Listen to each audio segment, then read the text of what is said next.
Hello everyone and welcome to the next lecture. अब आज की क्लास में हम लोग एक क्वेश्चन करेंगे डबल कॉलम कैश बुक से रिलेटेड। तो हम लोग करने वाले हैं इलस्ट्रेशन 8A। यहाँ लिखा है enter the following transactions in the cash book with cash and bank columns, also pass journal entries where necessary.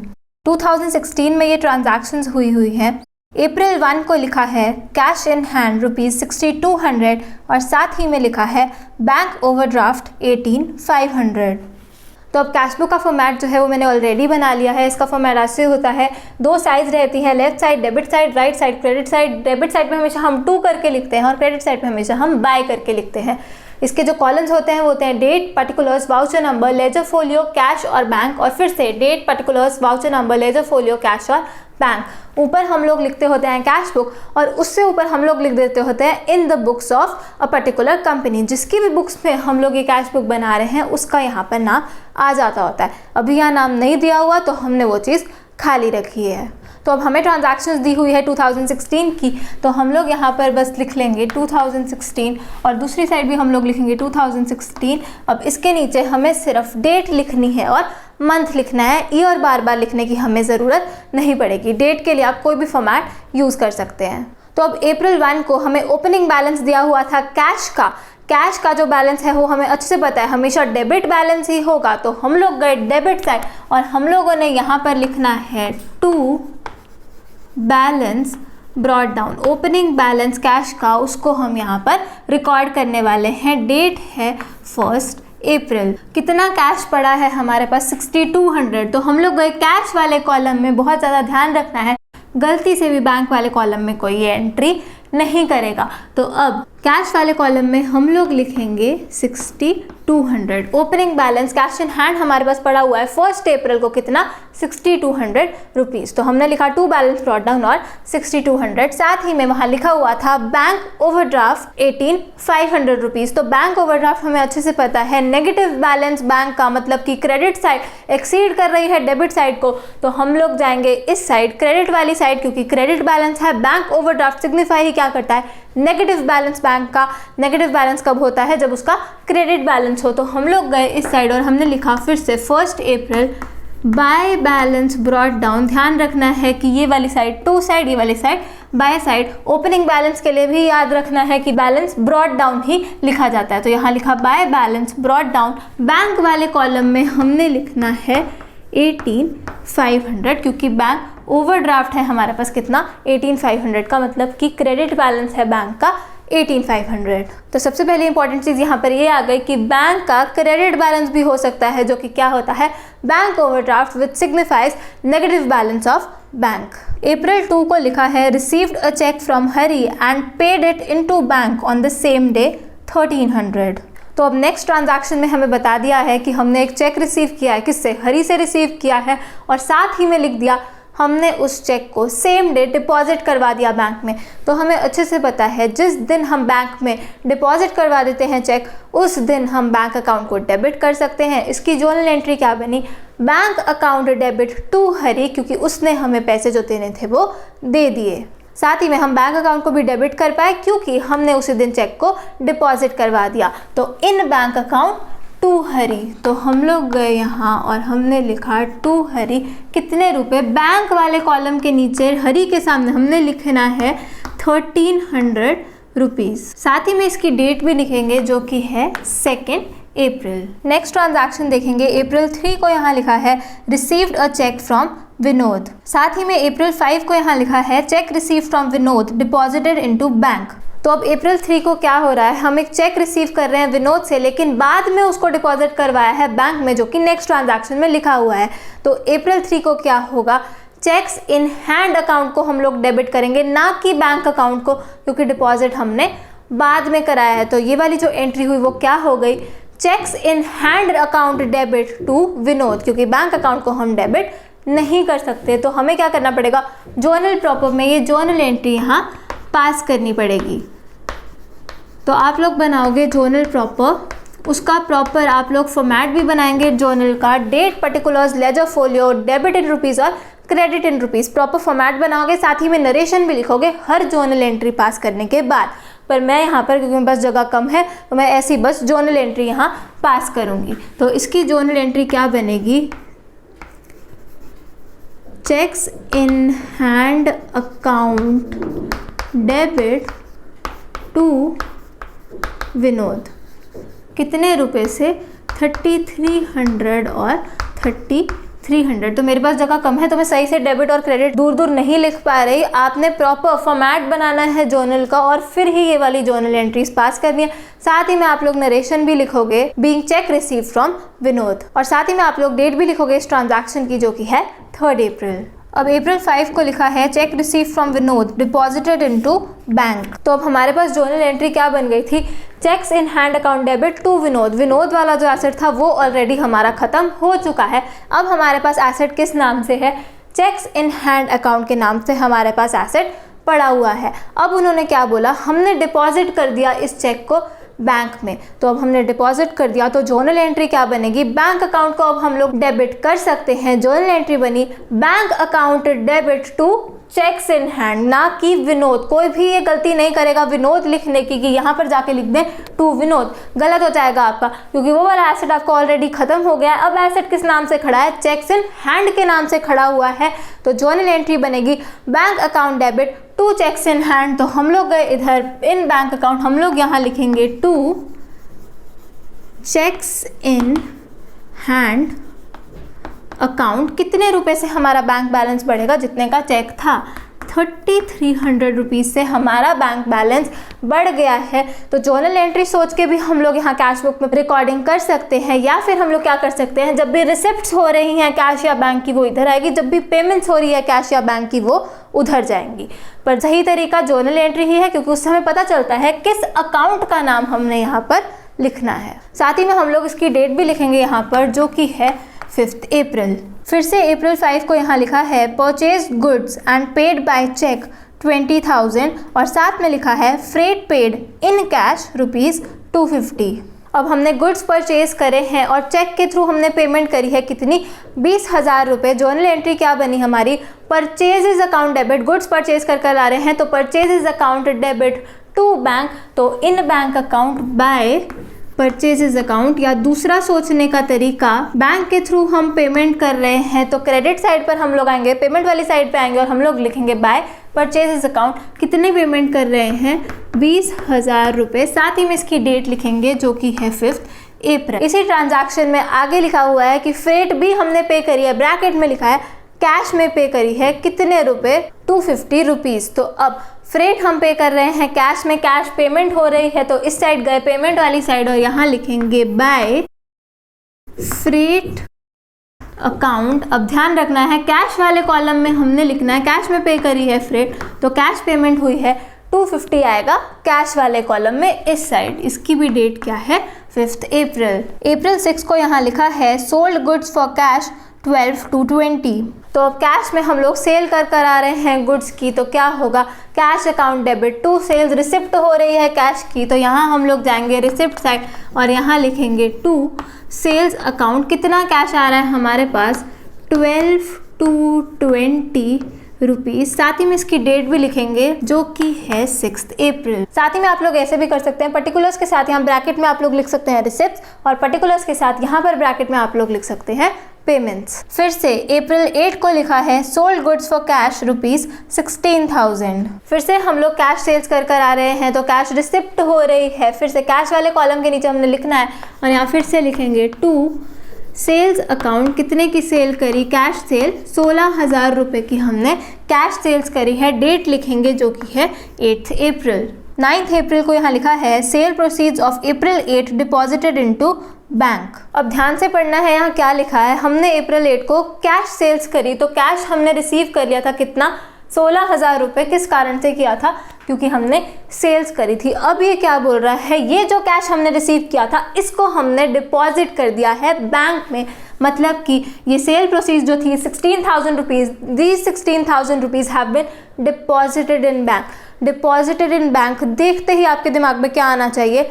Contra entry word आपके दिमाग में आना चाहिए और साथ ही में पता चलना चाहिए कि अब जो दोनों एस्पेक्ट्स रहेंगी, डेबिट वाली भी क्रेडिट वाली भी, वो यहीं पे रिकॉर्ड हो जाएगी। मतलब फुल पोस्टिंग जो है इस जर्नल एंट्री की वो सारी यहीं पे इस कैश बुक में ही खत्म हो जाएगी। जर्नल एंट्री क्या बनेगी? For depositing cash in bank journal entry होती है bank account debit to cash account, तो इन बैंक अकाउंट हमने यहाँ लिखना है टू कैश अकाउंट। साथ ही में हमने याद किया था जब भी कॉन्ट्रा एंट्री आएगी हम लोग सी लिखेंगे, तो यहाँ पे इसके सामने लेजर फोलियो वाले कॉलम के नीचे हम लोग लिखेंगे सी, जो कि डिनोट करता है क्या, एक कॉन्ट्रा एंट्री हुई है। तो यहाँ पर bank account debit to cash account, bank account के नीचे हम लोग लिखेंगे 16,000 रुपये कि 16,000 रुपये से हमारा बैंक बैलेंस बढ़ गया। साथ ही में अब क्योंकि दूसरा अकाउंट जो इन्वॉल्व है वो कैश का है, तो कैश अकाउंट भी हमारे पास यहीं पे बन रहा है, इसलिए in bank account to cash account. अब in cash account by bank account, तो यहाँ पर हम लोग जाएंगे और हम लोग लिखेंगे बाय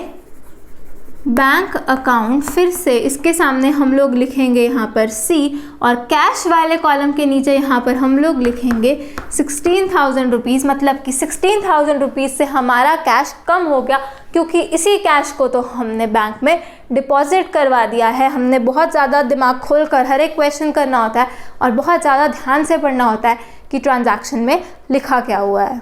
अब क्योंकि हम कैश डिपॉजिट करवा कर आ रहे थे बैंक में, it was a Contra entry, दोनों इफेक्ट्स यहीं पर इस कैश बुक में ही ख़त्म हो जाने थे। और साथ में हमने ध्यान रखना है कि दोनों साइड हमने सी लिखना बिल्कुल भी नहीं भूलना। साथ ही में हम लोग इसकी डेट भी लिखेंगे जो कि है 9 अप्रैल, यहाँ पर भी हम लोग लिख देंगे 9 अप्रैल। 11 अप्रैल को लिखा है withdraw cash for private use ₹1000। अब कैश विड्रॉ कर लेके जा रहा है, कौन लेकर जा सकता है, ओनर ही लेके जा सकता है। ड्रॉइंग्स अकाउंट इन्वॉल्व हो जाएगा क्योंकि वो विड्रॉ कर ले गया cash for his personal use. Drawings account debit to cash in cash by drawings account. या फिर कैश हमारा कम हो रहा है, कम कैसे होता है, जब क्रेडिट करते हैं, क्रेडिट डिक्रीज इन एसेट, इसलिए ये कैश कम हुआ तो क्रेडिट साइड गए, और यहाँ क्या लिखना है, बाय ड्रॉइंग्स अकाउंट। कैश हमारा कम हो गया ड्रॉइंग्स के कारण, कितने रुपए से, 1000 वो विड्रॉ करके लेके गया, तो कैश के नीचे ही लिखना है हमने 1000 रुपीज़। डेट लिखेंगे 11 अप्रैल। 12 अप्रैल को लिखा है withdraw by cheque for private use ₹5000। अब पहले तो ओनर ने क्या किया, पहले तो कैश विड्रॉ कर लेके गया पर्सनल यूज़ के लिए। अब पर्सनल यूज़ के लिए क्या किया, कैश ही विड्रॉ करके लेके गया, लेकिन कहाँ से, बैंक से विड्रॉ कर लेके गया, तो बैंक बैलेंस हमारा कम हो जाएगा। जर्नल एंट्री क्या होगी, drawings account debit to bank account, तो in bank account by drawings account. या फिर बैंक बैलेंस हमारा कम हो रहा है क्योंकि वो ड्राइंग्स करके ले गया। कम कब होता है, credit decrease in asset, bank एक एसेट होता है, तो हम लोग गए क्रेडिट साइड, हमने लिखा बाय ड्राइंग्स अकाउंट। बैंक वाले कॉलम के नीचे ड्राइंग्स के सामने हमने लिखना है 5000 रुपीज़। साथ ही में हम लोग इसकी डेट भी लिखेंगे जो कि है 12 अप्रैल। 14 अप्रैल को यहाँ लिखा है goods purchase from Suresh on credit ₹2500। अब इस ट्रांजैक्शन में क्या हो रहा है, उधार पर गुड्स खरीद कर ला रहे हैं, किससे, सुरेश थे। क्या इसमें कैश या बैंक इन्वॉल्व है, नहीं। ना इसमें कैश रिसिप्ट या कैश पेमेंट है, ना ही बैंक की रिसिप्ट या बैंक पेमेंट है। कैश बुक में ये रिकॉर्ड नहीं हो सकता। हम लोग जाएंगे अपने जर्नल में, जर्नल प्रॉपर में, और वहाँ प्रॉपर फॉर्मेट के साथ, मतलब प्रॉपर सही से जर्नल एंट्री आप लोग लिखोगे, साथ ही में उसकी नरेशन भी लिखोगे। जर्नल एंट्री लिखेंगे हम इसकी, उधार पर सामान खरीद कर ला रहे हैं, purchases account debit to Suresh. Suresh से उधार परचेज कर लाए, परचेज अकाउंट को डेबिट क्यों किया, डेबिट इंक्रीज इन एक्सपेंस, और सुरेश को हमने क्रेडिट क्यों किया, क्रेडिट इंक्रीज इन लायबिलिटी। कितने रुपए का सामान ला रहे हैं उधार पर, 2500 रुपीज़ का, तो यहाँ लिखेंगे 2500 और इसके सामने भी लिखेंगे 2500। तो ये ऐसी ट्रांजैक्शन थी जिसको हमने कैश बुक में रिकॉर्ड नहीं करना, क्योंकि कोई कैश अकाउंट भी नहीं इन्वॉल्व, ना ही बैंक अकाउंट इन्वॉल्व है। अप्रैल 16 को लिखा है paid to Suresh by cheque 2500। अब इस सुरेश से हम लोग परचेज तो कर ले आए थे उधार पर, अब क्या किया, अब हमने इसको पे भी कर दिया। चेक के थ्रू हम इसको पेमेंट कर रहे हैं, इस लायबिलिटी को पे ऑफ करने वाले हैं चेक के थ्रू। तो हम लोग गए क्रेडिट साइड पे, क्योंकि बैंक बैलेंस हमारा कम होगा, बैंक के थ्रू हम लोग पेमेंट कर रहे हैं। जर्नल एंट्री क्या होगी, सुरेश यहाँ क्रेडिट किया था क्योंकि लायबिलिटी तब खड़ी करी थी, अब ये लायबिलिटी पे ऑफ हो रही है पूरी अमाउंट से 2500 रुपये से, तो Suresh debit to bank account, तो in bank account by Suresh. हम लोग यहाँ लिखेंगे बाय सुरेश। बैंक अकाउंट वाले कॉलम के नीचे हमने लिखना है 2500 रुपीज़। हमारा बैंक बैलेंस 2500 रुपये से कम हो गया क्योंकि हमने सुरेश को पेमेंट कर दी। डेट लिखेंगे इसकी जो कि है 16 अप्रैल। अप्रैल 17 को लिखा है received a cheque from Ajay, bracket में लिखा है नॉट बैंक्ड। कितने रुपए का चेक था, 3700 रुपीज़। अब हमें एक चेक मिला है अजय से, लेकिन हमने उसको बैंक नहीं करवाया, मतलब डिपॉजिट नहीं करवाया, बैंक अकाउंट डेबिट हम नहीं कर सकते, इसलिए हमें एक और एसेट खड़ाना पड़ता है चेक्स इन हैंड के नाम से, और जो हमारा एसेट है अजय वाला वो कम हो जाएगा। जर्नल एंट्री इसकी लिखेंगे जर्नल प्रॉपर में, क्योंकि बैंक अकाउंट या कैश अकाउंट दोनों में से कुछ भी इन्वॉल्व नहीं हुआ। जर्नल एंट्री रहेगी फिर से cheques in hand account debit to Ajay. साथ ही में इसकी अमाउंट भी लिखेंगे 3700 रुपीज़। आप लोग इसका डेट भी लिखोगे और साथ ही में इसकी नरेशन भी लिखोगे। फिर अप्रैल 20 को यहाँ लिखा है cheque receive from Ajay endorse to Vijay. अब एंडोर्समेंट वाला टॉपिक हम लोग ऑलरेडी सीख कर आ चुके हैं, तो ये जो चेक हमें अजय ने दिया था, जिसको हमने चेक्स इन हैंड के नाम से एक एसेट खड़ाया, क्योंकि हम इसको बैंक अकाउंट डेबिट नहीं कर सकते थे बिकॉज हमने इसको डिपॉजिट ही नहीं किया था बैंक में। तो अब ये चेक्स इन हैंड जो है, ये वाला एसेट हमारा कम हो जाएगा, क्योंकि हमने एंडोर्स कर दिया है ये चेक टू विजय। एंडोर्समेंट का मतलब ट्रांसफ़र कर देना, जो कि हमने पिछले ही लेक्चर में सीखा था। तो अब इसमें जर्नल एंट्री क्या रहेगी, विजय हमारी लायबिलिटी होगी, तभी हमने उसको ये चेक इन हैंड जो था वो दिया, तो इसलिए ये लायबिलिटी अब पे ऑफ कर रहे हैं हम, तो विजय डेबिट हो जाएगा, debit decrease in liability, Vijay debit to cheques in hand, ये वाला एसेट हमारा कम हो जाएगा। इसमें भी कैश या बैंक अकाउंट इन्वॉल्व नहीं होता, हमें पता है एंडोर्समेंट में कैश या बैंक अकाउंट नहीं इन्वॉल्व होता। It can not be recorded in double column cash book, क्योंकि इन दोनों में से कोई भी अकाउंट इन्वॉल्व नहीं हुआ।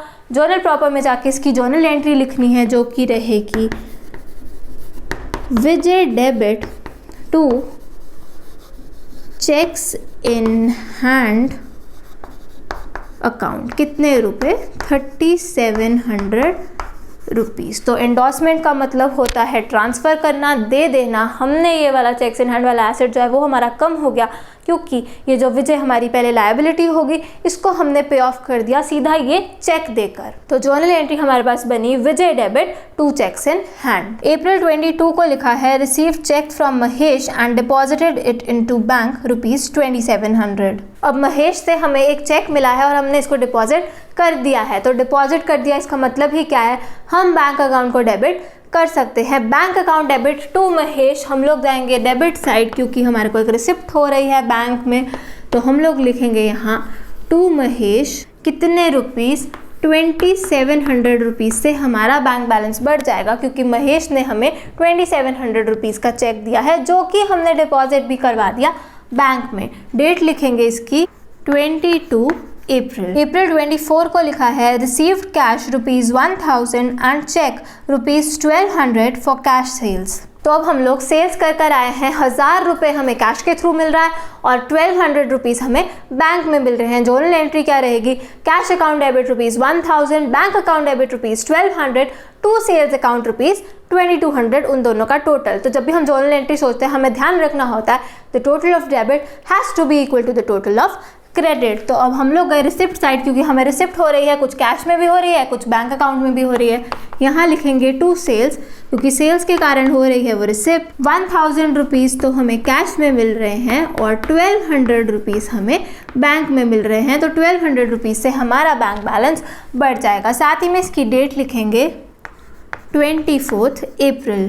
अप्रैल 25 को लिखा है पेड इनटू बैंक ₹10,000। अब पेड इनटू बैंक का क्या मतलब है, पे क्या करके आओगे बैंक में, कैश ही रख कर आओगे बैंक में, तो इसका मतलब है कैश डिपॉजिटेड इनटू बैंक। तो उसके सामने आप लिख सकते हैं जहाँ लिखा है पेड इनटू बैंक, उसका मतलब होता है कैश डिपॉजिटेड इन बैंक, क्योंकि आप कैश को ही वहाँ पर जमा करवा कर आ सकते हो। अब कैश डिपॉजिटेड इनटू बैंक, दिमाग में क्या आना चाहिए, कॉन्ट्रा एंट्री है, ये दोनों इफेक्ट्स यहीं पर रिकॉर्ड हो जाएंगे।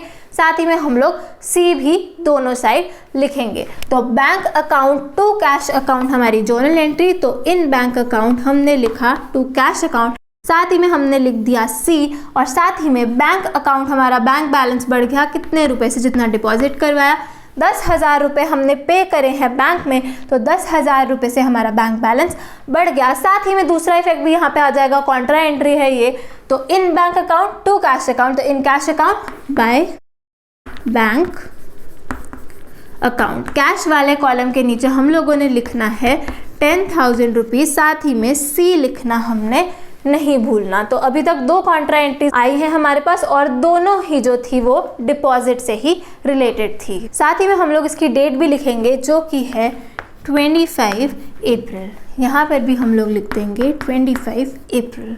अप्रैल 26 को यहाँ लिखा है received a cheque from Prem and sent it to bank immediately ₹4150। तो अब हमें एक चेक मिला है प्रेम से और साथ ही में हमने उसको भेज भी दिया है बैंक में डिपॉजिट करने के लिए। इसका मतलब हम अपना बैंक बैलेंस बढ़ा सकते हैं। बैंक में रिसिप्ट होने वाली है, जर्नल एंट्री बनी बैंक अकाउंट डेबिट टू प्रेम, तो यहाँ हमने लिखा इन बैंक अकाउंट टू प्रेम कितने रुपीस, 4150 रुपीज़। साथ ही में इसकी डेट भी लिखेंगे 26 अप्रैल।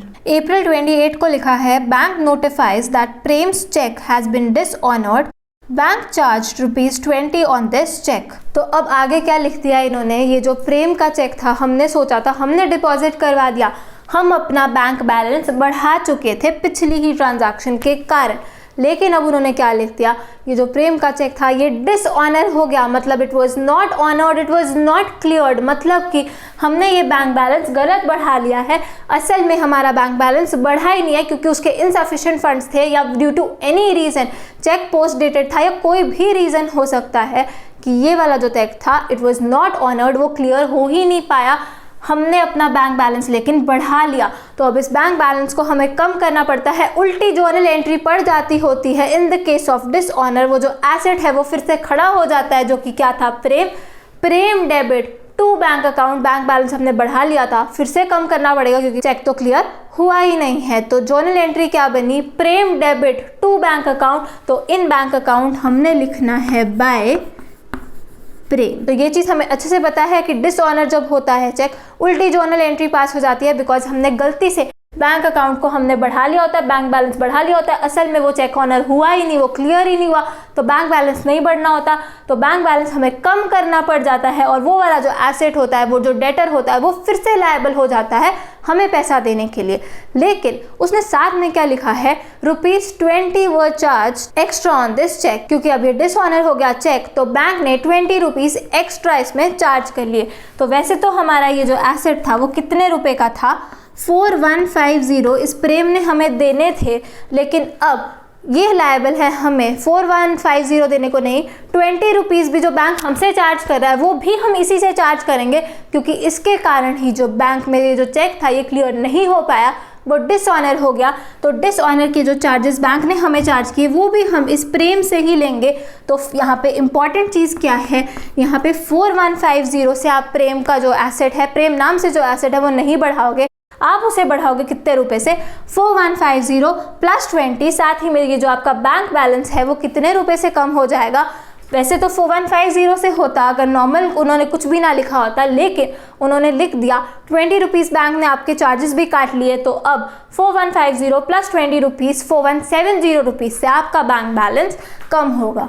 तो बैंक वाले कॉलम के नीचे हम लोग गए और हमने लिखा 4170, जो कि एक इम्पॉर्टेंट चीज़ थी कि जो बैंक चार्जेस हैं वो भी यहीं पे कम हो जाएंगे। तो बहुत ज़्यादा ध्यान रखना है और सोच सोच के ही क्वेश्चन करना है कि हमने यहाँ पे अपना बैंक बैलेंस बढ़ा दिया था, असल में तो वो बढ़ा ही नहीं होगा। तो आपको पता होना चाहिए कि आपको एसेट वो वाला फिर से लायबल हो गया पैसे देने को, तो एसेट आपने खड़ा करना है, प्रेम को डेबिट करोगे और बैंक बैलेंस को आपने कम करना है, तो बैंक बैलेंस को क्रेडिट करोगे साथ ही में, क्योंकि बैंक चार्जेस भी चार्ज हो गए, उससे भी आपका बैंक बैलेंस कम हो जाएगा, तो ₹20 भी यहीं पर ऐड हो जाएंगे और 4170 से हम यहाँ पर रिकॉर्डिंग करेंगे। साथ ही में इसकी डेट भी लिखेंगे जो कि है 28 अप्रैल। फिर से 28 अप्रैल को लिखा है Kishore deposited directly in our bank account ₹3000। अब किशोर ने डायरेक्टली हमारे बैंक बैलेंस में पैसे जमा करा दिए, हमारा बैंक बैलेंस बढ़ गया। हम लोग गए रिसिप्ट साइड और हमने यहाँ लिखा टू किशोर, डेट भी लिखेंगे जो कि है 28 अप्रैल। कितने पैसे जमा करा उसने हमारे बैंक में, ₹3000 उसने डायरेक्टली हमारे बैंक अकाउंट में जमा करा दिए, तो हमारा बैंक बैलेंस बढ़ गया। बैंक अकाउंट डेबिट टू किशोर, तो इन बैंक अकाउंट टू किशोर। बस ध्यान में रखना है कि सही कॉलम में और सही साइड पे ही सही अमाउंट लिखनी है। लास्ट ट्रांजैक्शन है हमारे पास अप्रैल 30 को, यहाँ लिखा है bank has charge ₹60 for bank charges and interest on overdraft ₹720। अब यहाँ क्या लिखा हुआ है कि बैंक ने 60 रुपये तो हमसे बैंक चार्जेस चार्ज करें। हमें पता है एंट्री क्या होती है, हमारे लिए एक एक्सपेंस है क्या, बैंक चार्जेस के नाम से। तो bank charges account debit to bank account, सीधा बैंक से ही वो हमारे पैसे काट लेगा 60 रुपये। तो बैंक जो है, बैंक का जो बैलेंस है वो कम हो जाएगा। तो यहाँ पर हम लोग लिखेंगे बाय बैंक चार्जेस अकाउंट, क्योंकि हमारी एंट्री बनती है bank charges account debit to bank account, तो in bank account by bank charges account. Date क्या है, वो है 30 अप्रैल। कितने बैंक चार्जेस चार्ज करें, बैंक वाले कॉलम के नीचे हम लोगों ने लिखा 60 रुपये, सीधा हमारे बैंक अकाउंट से ही वो ये पैसे काट लेगा। साथ ही में उसने लिखा हुआ है इंटरेस्ट ऑन ओवरड्राफ्ट भी बैंक ने हमसे चार्ज किया है, कितना, 720 रुपये। अब यहाँ पे हमें दिख रहा है, जब हमने ओपनिंग बैलेंस लिखा था बैंक का, वो क्या था, वो क्रेडिट बैलेंस था, वो बैंक ओवरड्राफ्ट था। तो हमने ओवरड्रॉ करे थे पैसे बियॉन्ड द लिमिट, जितने हम पैसे कर सकते थे विड्रॉ। तो उस ओवरड्रॉ करने के लिए, लिमिट को एक्सीड करने के लिए हमें इस ओवरड्राफ्ट के ऊपर इंटरेस्ट भी पे करना होता है बैंक को। तो वही इंटरेस्ट ऑन ओवरड्राफ्ट इन्होंने लिखा हुआ है। हमारे लिए क्या है, हमारे लिए वो इंटरेस्ट ऑन ओवरड्राफ्ट एक खर्चा है, एक एक्सपेंस है। एक्सपेंस को हम लोग डेबिट करते हैं। तो जर्नल एंट्री क्या बनी, interest on overdraft account debit to bank account, सीधा हमारे बैंक बैलेंस से ही वो पैसे काट लेगा। तो यहाँ पर हम लोग क्या लिखेंगे, bye interest on overdraft account, कितने रुपए, 720 रुपये, वो सीधा हमारे बैंक बैलेंस से ही, बैंक अकाउंट से ही काट लेगा। इसकी भी डेट क्या है, 30/4 ही ये डेट है। और हमें पता होना चाहिए कि ये क्यों है, क्योंकि यहाँ पे देखो, यहाँ था ही क्या, उसका ओवरड्राफ्ट ही था बैंक का, नेगेटिव बैलेंस था बैंक का, इसी के ऊपर उसने ये इंटरेस्ट ऑन ओवरड्राफ्ट चार्ज किया है 720 रुपये, जिसके कारण से हमारा बैंक बैलेंस कम हो जाएगा। तो ऐसे करके हमने ओपनिंग बैलेंस पहले ही रिकॉर्ड कर लिया था, साथ ही में हमने सारी ट्रांजैक्शंस जो हैं वो भी यहाँ पर रिकॉर्ड कर ली, जो भी कैश या बैंक से रिलेटेड थी। अब हमने क्या करना है, हमने करनी है कास्टिंग और बैलेंसिंग। तो हम लोग लगाएंगे अब टोटल।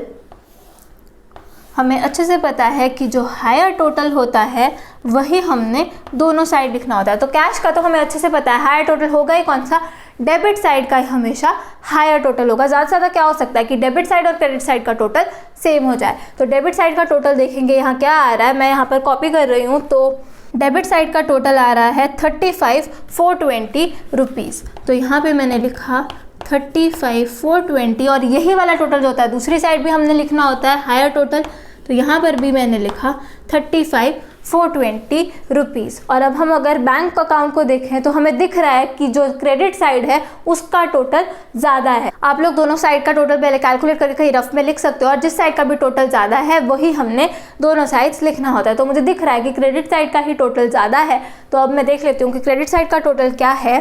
क्रेडिट साइड का टोटल निकल रहा है 5950। तो अब यही टोटल हमें दूसरी साइड भी लिखना पड़ेगा, क्योंकि ये हायर टोटल है। तो 5950 मैंने यहाँ पर भी लिख दिया। तो अब यहाँ पर कैश का तो असल में बैलेंस 35,420 है, पर क्या इस साइड 35,420 है, नहीं है। तो यहाँ पर हमारी कैश की जो है वो बैलेंसिंग फिगर निकलेगी, जितनी भी बैलेंसिंग फिगर होगी। तो अब 35,420 में से हम ये जो ऊपर जितना भी इसका टोटल लगेगा इन चार अमाउंट्स का, वो हम इसमें से माइनस करेंगे, और यहाँ हमारे पास निकलेगी बैलेंसिंग फिगर कैश की, जो कि हम लिखेंगे बाय बैलेंस। ध्यान में रखना है कैरेट डाउन, क्योंकि क्लोजिंग बैलेंस निकाल रहे हैं, क्लोजिंग बैलेंस के लिए हमेशा हम कैरेट डाउन ही लिखते होते हैं। तो लास्ट डेट कौन सी होती है, 30 अप्रैल। तो 30 अप्रैल को कैश का यहाँ पर बैलेंसिंग फिगर आएगी। मैं देख रही हूँ कि क्या आनी है बैलेंसिंग फिगर, तो वो आ रही है 8170 रुपीज़। तो ये हमारे पास, ये मैंने कॉमा लगाया, गलती से भी कोई इसको 1 ना समझे। तो 8170 हमारे पास बैलेंसिंग फिगर आई। जैसे ही हमने क्लोजिंग बैलेंस निकाला, उसको ऑपोजिट साइड हमने क्या लिखना होता है, ओपनिंग बैलेंस करके भी लिख देना होता है। तो ये 30 अप्रैल है, तो यहाँ क्या आएगा, 1 मई आएगा, और यहाँ हम लिखेंगे टू बैलेंस ब्रॉट डाउन, क्योंकि इस क्लोजिंग बैलेंस को हम यहाँ एज ओपनिंग बैलेंस ला रहे हैं। कितने रुपीज़, 8170 रुपीज़।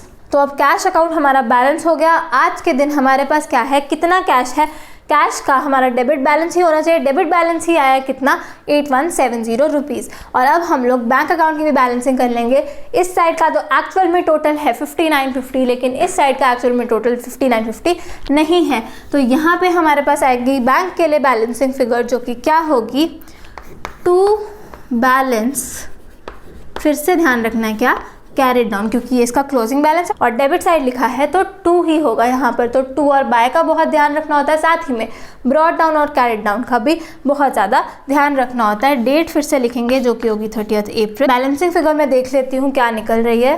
तो बैलेंसिंग फिगर हमारे पास निकल रही है 9300 रुपीज़, मतलब कि हमारा जो बैंक बैलेंस है वो नेगेटिव बैलेंस है। फिर से बैंक का कितना, 9300 रुपीज़ से नेगेटिव बैलेंस है, क्योंकि ये क्या निकला है, total of credit side exceeded the total of debit side, मतलब कि ये क्रेडिट बैलेंस निकला है। फिर से ये बैंक ओवरड्राफ्ट निकला है कितना, 9300 रुपीज़ का। फिर से इसको हमने ब्रॉड डाउन कर देना है दूसरी साइड, क्योंकि हमेशा ऑपोजिट साइड ही ब्रॉड डाउन करना होता है। यहाँ हम लिखेंगे फर्स्ट में बाय बैलेंस ब्रॉड डाउन कितने रुपए, बैंक के नीचे ही लिखना है 9300 रुपीज़। इसका मतलब क्या है, बैंक ओवरड्राफ्ट है 9300 रुपीज़ का, क्योंकि क्रेडिट बैलेंस निकला है और कैश का डेबिट बैलेंस नॉर्मल निकला है, पॉजिटिव बैलेंस 8170 रुपीज़। तो इसी के साथ हमारा ये वाला जो क्वेश्चन है पूरी तरीके से कंप्लीट हो गया।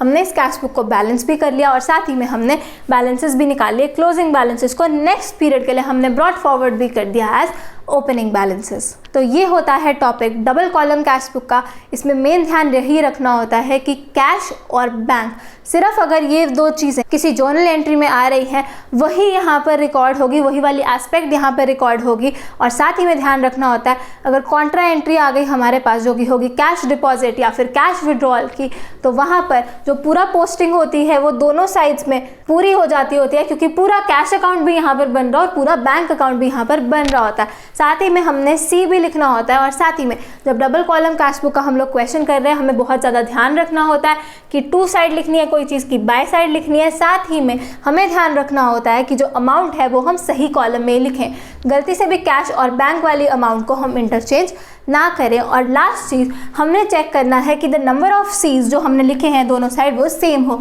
तो यहाँ पर भी 2 सी है और यहाँ पर भी 2 सी है, इसका मतलब हम लोग सी लिखना कॉन्ट्रा एंट्री के केस में नहीं भूले। एक और चीज़ ये है कि बाकी जो ट्रांजैक्शंस बच जाती हैं, जितना पार्ट बच जाता है एक जर्नल एंट्री का जो कि हम यहाँ पर रिकॉर्ड नहीं कर पाते होते, उसको हम जर्नल प्रॉपर में रिकॉर्ड करते हैं, प्रॉपर जर्नल का फॉर्मेट बनाकर, और नरेशंस भी हमने लिखनी होती है। तो इसी के साथ ये क्वेश्चन यहाँ पर ख़त्म होता है और साथ ही में ये लेक्चर यहाँ पर ख़त्म होता है। अब हम लोग बस एक और क्वेश्चन करेंगे डबल कॉलम कैश बुक का और उसके बाद हम लोग स्टार्ट करेंगे topic triple column cash book का। तो thanks for watching, I will see you in the next lecture. Keep smiling and keep learning. Bye bye.